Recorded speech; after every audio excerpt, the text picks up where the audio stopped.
Bonjour tout le monde. Plongeons ensemble aujourd'hui au cœur d'une œuvre poignante avec l'analyse du premier chapitre du Guerrier de la colère. Dès les premières lignes, on est happé par l'atmosphère pesante du village de la colère. Ce n'est pas juste un lieu, c'est une métaphore d'un état d'esprit. Un monde où même le soleil semble craindre de briller. Un lieu où la brutalité est la seule loi. Imaginez un village encerclé par des montagnes arides, décrit comme un bracelet de fer rouillé. C'est une prison, à la fois physique et spirituelle, qui a forgé notre protagoniste, Azam. Issu d'une lignée de guerriers, il est le produit parfait de cet environnement impitoyable. Son identité, ses valeurs, tout est défini par la violence qu'on lui a transmise.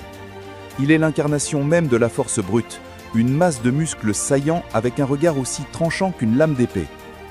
Pourtant, sous cette armure de guerrier se cache une fissure.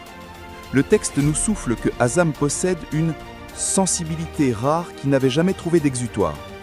C'est cette petite étincelle d'humanité qui va tout changer.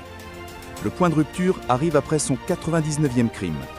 En revenant victorieux, il ne ressent plus la fierté habituelle. À la place, un vide immense s'installe dans son cœur. Pourquoi ce changement soudain ? Les images l'ont profondément marqué. Le regard terrifié d'une veuve serrant son enfant, ou les supplications d'un vieillard qui l'a réduit au silence.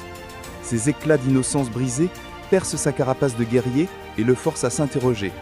Pour la première fois, il se demande « Mais quelle survie est-ce là, qui laisse derrière elle tant de mort et tant de vide ?» Ce n'est plus sa force qu'il remet en question, mais le sens même de son existence.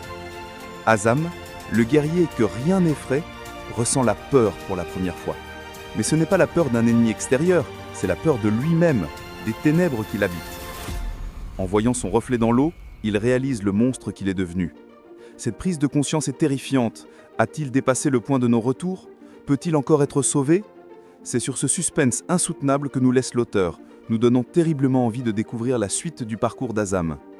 Qu'en pensez-vous ? Quel chemin va-t-il prendre ? Dites-le moi en commentaire. Si cette analyse vous a plu, n'oubliez pas de laisser un pouce bleu, de vous abonner et d'activer la cloche pour ne rien manquer. Merci et à très bientôt.